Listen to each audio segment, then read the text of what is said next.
Hello, good morning everyone. तो एक नया पार्ट है आज।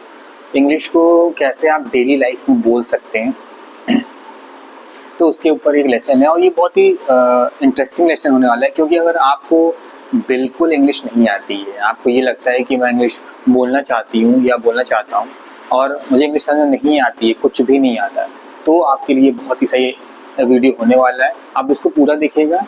और ये बहुत सेंटेंसेस बहुत ही कठिन नहीं है, एकदम सिंपल है। कोई बात हमको हिंदी में हमने बोली है तो उसको हम इंग्लिश में कैसे बोल सकते हैं। तो मुझे ऐसा लगता है कि आपको इंग्लिश बोलने की जो इच्छा है वो पूरी हो जाएगी। आप शुरू कर सकते हैं इसी वीडियो को देखने के जस्ट बाद। तो आइए शुरू करते हैं। पहला पहला सेंटेंस है it be like that sometimes. इसको समझने के लिए आप एक एग्जाम्पल ले लीजिए। एग्जाम्पल क्या लेंगे आप ये कह सकते हैं कि कभी कभी ऐसा होता है। तो वहाँ पर अगर आपको ये बोलना इंग्लिश में, अब जैसे आपने हिंदी में किसी से बोला कभी कभी ऐसा हो जाता है, तो यही बात अगर आपको इंग्लिश में बोलनी है तो आप ये सेंटेंस का इस्तेमाल करेंगे, it be like that sometimes. ठीक है, तो एग्जैक्टली आप यही बोलिए जब आपको ये बात कहनी हो कि कभी कभी ऐसा हो जाता है या कभी ऐसा हो जाता है। ठीक है, it be like that sometimes. हमारा समटाइम्स जो है ये एडवर्ब है। एडवर्ब जो है वर्ब की मदद करता है और वर्ब हमारा यहाँ बी है। वो कभी कभी ऐसा होता है ना। तो कोई भी बात आपको कहनी है कि ये ऐसा होता है कभी कभी, तो ऐसा होता है कभी कभी को आप डायरेक्ट आप इंग्लिश में बोल सकते हैं, it be like that sometimes. तो देखा आप कितना इजीली सेंटेंस को आप बोल सकते हैं इंग्लिश में। सेकेंड सेंटेंस पे आते हैं, I think like that sometimes. I think like that sometimes. किसी से आप बात कर रहे हैं हिंदी में और अगर अचानक से किसी ने बोला कि मुझे ऐसा लगता है कि देर रात में पानी नहीं पीना चाहिए ज़्यादा, तो आपको लगता है हाँ मुझे भी ऐसा लगता है। तो ये बात मुझे भी ऐसा लगता है आप इंग्लिश में कैसे बोल सकते हैं? आप बोल सकते हैं I think like that sometimes. मुझे भी कभी कभी ऐसा लगता है। ये बात आप इंग्लिश में बोल सकते हैं। इसमें आपको कुछ भी समझने की जरूरत नहीं है, बस एज इट इज इसको बोलिए और आधी बात हिंदी में करिए, आधी बात इंग्लिश में करिए। ऑटोमेटिक एक समय ऐसा आ जाएगा जब आप सारी बातें इंग्लिश में भी कर पाएंगे और हिंदी में भी कर पाएंगे। तो सेम पैटर्न पे है। समटाइम्स हमारा फिर से एडवर्ब है। लाइक जो है, लाइक मतलब उसकी तरह या पसंद, तो ये एक तरह का वर्ब की तरह, कंजंक्शन की तरह, प्रेपोजिशन की तरह, यहाँ तक कि ये सफिक्स के भी काम आ सकता है लाइक। तो लाइक बेसिक यहाँ पर क्या मतलब कर रहा है? उसकी तरह। ठीक है, उसकी तरह। आइए थर्ड सेंटेंस में चलते हैं। इट्स ये जो वर्ड लिखा है ये कॉन्ट्रैक्शन में लिखा हुआ है। अगर हम इसको खोल के पढ़ना चाहेंगे तो ऐसे पढ़ेंगे, इट इज। तो हम बोलेंगे शॉर्ट फॉर्म में इट्स। ठीक है, तो it's complicated but I try to understand. अब कोई बात ऐसी है जो आप लोग कर रहे हैं और आपको कोई ऐसी बात लगी जो कठिन है, मगर आप फिर भी उसको समझ रहे हैं, तो आपको कैसे बोलना है इंग्लिश में? आपको कन्वर्सेशन के दौरान, बातचीत के दौरान आपको ये बात कहनी है कि हाँ मुझे जो है बहुत कठिन लगता है बट मैं समझने की कोशिश कर रही हूँ या समझने की कोशिश कर रहा हूँ। तो आप कैसे बोलेंगे? आप बोलेंगे इट्स, ना कि इट इज। इट्स कॉम्प्लिकेटेड, वो जटिल है, मतलब थोड़ा सा उलझन वाला है, उसको सुलझाने में दिक्कत है। कॉम्प्लिकेटेड मतलब कठिन। It's complicated but I try to understand, मगर मैं इसको समझने की कोशिश करता हूँ। बात कही जा रही है और बीच में इन दो बातों को कौन जोड़ रहा है? ये है कंजंक्शंस। ये कंजंक्शन आप बस सुनिए, मगर आपको सिर्फ ये बोलना है।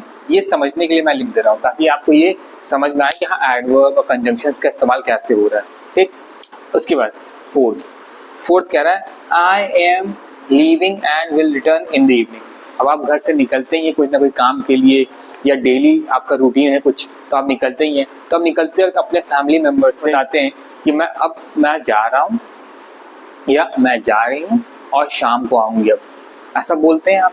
तो आप इंग्लिश में कैसे बोल सकते हैं? ऐसे बोल सकते हैं I am leaving and will return in the evening. I am leaving, तो ये एक पार्ट है। ये जो पार्ट है ये बता रहा है कि मैं अब निकल रहा हूँ। I am leaving. तो आप जब भी कहीं से निकलते हैं, आपको ये बात अगर नहीं भी कहनी है तो आप इतना भी कह सकते हैं आई एम लीविंग। आप अगर कहीं से जा रहे हैं कहीं आप रेस्टोरेंट में बैठे हैं दोस्त के साथ और आप उठ के जा रहे हैं, अब आपको बताना है कि हाँ मैं निकल रही हूँ, तो आप इंग्लिश में कैसे बोल सकते हैं? I am leaving. तो ये एक छोटा सा एक फ्रेज बन जाता है जो आप इस्तेमाल कर सकते हैं जब आप कहीं जा रहे होते हैं। बट इस केस में क्या है, आप ये बोल रहे हैं कि मैं जा रही हूँ या मैं जा रहा हूँ और शाम तक लौटूंगा, तो आपको पूरा क्या बोल सकते हैं? I am leaving and will, मतलब शाम को फ्यूचर है वो चीज, तो I will and will return, वापस कब आएंगे? इन दी इवनिंग। इन दी इवनिंग आप इस तरह से बोलेंगे। और इन जो है एक प्रपोजिशन है और दी जो है एक आर्टिकल है। आर्टिकल का इस्तेमाल क्यों हुआ यहाँ पर? क्योंकि इवनिंग के लिए स्पेसिफिक कर रहे हैं, हम आफ्टरनून में नहीं आ रहे हैं, हम नाइट में नहीं आएंगे, हम इवनिंग में आएंगे, तो वो एक स्पेसिफिक बात हो गई। और स्पेसिफिक बातों के पहले हम आर्टिकल दी का इस्तेमाल करते हैं, ठीक है। अब आई के साथ एम क्यों आया है? कभी कभी सेंटेंसेस में आई के साथ एम नहीं आता है। क्यों नहीं आता है? क्योंकि एम जब होता है प्रेजेंट टेंस में बोलते हैं और अपने खुद के बारे में कुछ बोल रहे होते हैं, तभी आई एम का इस्तेमाल होता है। अब जैसे मान लीजिए अपने पर्सनल के रीजन नहीं बोल रहे, मुझे कहीं जाना है, तो आई एम टू गो बोल सकते हैं या आई हैव टू गो भी बोल सकते हैं। तो आई एम टू गो में एम आ रहा है, but I have to go में एम नहीं आ रहा है। तो यहाँ पर बोल रहे आई हैव टू गो, मुझे जाना है, क्योंकि दूसरे जगह मुझे जाना है, दूसरे काम से मुझे जाना है। तो वहाँ पर एक पॉइंट ऑफ व्यू बन रहा है कि आप अपने पर्सनल बात नहीं कर रहे हैं डायरेक्टली, बट आपको कहीं जाना है ना। आई मेट अ फ्रेंड, मैं एक दोस्त से मिला, तो यहाँ आप अपने खुद के पर्सनल चीज़ों के बारे में बात नहीं कर रहे हैं, आप किसी से मिले, तो वहाँ पर आई मेट अ फ्रेंड। तो I am met a friend नहीं हो सकता है। तो याद रखिएगा एम का भी इस्तेमाल आपको उसी जगह करना है जब आप खुद की बात कर रहे हो और मतलब खुद से रिलेटेड हो, एकदम पर्सनल, ठीक है। उसके बाद और ये देखिए, ये जो एंड है ये हमारा कंजंक्शन है, ये सेंटेंस को जोड़ता है। तो एंड जो है ये हमारा कंजंक्शन है, सेंटेंस को जोड़ता है। आई एम लीविंग एक बात हो गई, and will return in the evening दूसरी बात हो गई। तो कंजंक्शन ये काम करते हैं। तो लास्ट सेंटेंस है fifth, most probably the work will be done by next week. अब जो ये वर्ड है द, इसको हम लोग दी बोलते हैं, सही प्रोनाउंसिएशन दी है ना कि द, ठीक है। कि मान लीजिए आप कहीं काम करते हैं, आप किसी प्रोजेक्ट पे काम कर रहे हैं, कुछ भी हो सकता है प्रोजेक्ट, चाहे फील्ड वर्क, चाहे ऑफिशियल, चाहे टेबल वर्क। तो आपसे आपके सीनियर ने बोला कि ये काम कब तक पूरा होगा। अब आप हिंदी में नहीं बोलना चाहते हैं, रिप्लाई इंग्लिश में करना चाहते हैं, एज इट इज बोल दीजिए, most probably the work will be done by the next week, by next week.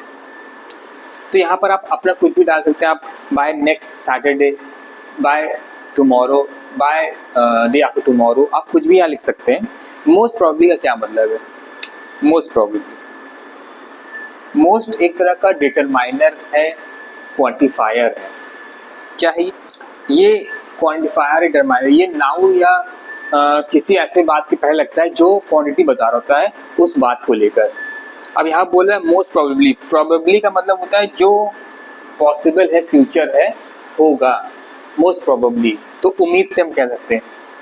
Probably मतलब एक तरह का आप कह सकते हैं एक एडवर्ब है, बट अगर प्रोबेबल बोलेंगे, आई एल सफिक्स जो लगा हुआ एल वाई जो सफिक्स लगा, इसको हटा देंगे तो ये बन जाएगा एक नाउन, प्रोबेबल। अब प्रोबेबली सेंटेंस में सही तरीका यूज करने का, सफिक्स ऐड करने की बात के लिए वर्ड यूज कर सकते हैं मोस्ट प्रोबेबली। जब आपको उम्मीद हो कि पॉसिबल है, ये हो ही जाएगा, कोई भी काम हो, आपको ऐसा उम्मीद करना है कि अगर मुझे पेमेंट मिल जाए, तो आप ये भी बोल सकते हैं most probably I will get the payment by tomorrow, तो मैं कल तक मुझे मेरी पेमेंट मिल जाएगी। इस तरह से मोस्ट प्रोबेबली वर्ड का इस्तेमाल आप कर सकते हैं और अच्छा इंप्रेशन भी पड़ेगा अगर आप इसको बोलेंगे मोस्ट प्रोबेबली। बहुत अच्छा वीडियो सफिक्स और प्रीफिक्स पे हम लोग पहले ही बना चुके हैं और आप लोग उसको जाकर देख सकते हैं, आपको सफिक्स के बारे में पता लग जाएगा, क्योंकि एल वाई जो वर्ड हमने जोड़ा है इस वर्ड में, तो ये सफिक्स है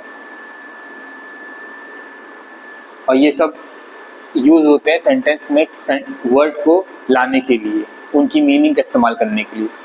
तो मोस्ट प्रोबेबली इसका मतलब है, मोस्ट पता है ना, क्वांटिफायर या डिटरमाइनर होता है, क्वांटिफायर डिटरमाइनर नाउन्स के पहले आ जाते हैं, या कभी कभी ऐसा होता है किसी स्पेसिफिक चीज के बारे में बताना होता है कि कितने क्वांटिटी में है, या फिर हमको ये बताना होता है कि वो चीज का क्या महत्व है, मतलब किस तरीके से है, यह कि काफी हद तक काम हो जाएगा कब, work will be done by next week. अब क्योंकि फ्यूचर टेंस अभी हुआ नहीं है तो विल बी का इस्तेमाल हो रहा है। तो डन, और डन क्या है, पास्ट पार्टिसिपल होते हैं ये, इनके बारे में आप डिटेल में देख सकते हैं, मैंने एक और वीडियो बना रखा है पास्ट पार्टिसिपल। ये है पास्ट पार्टिसिपल्स।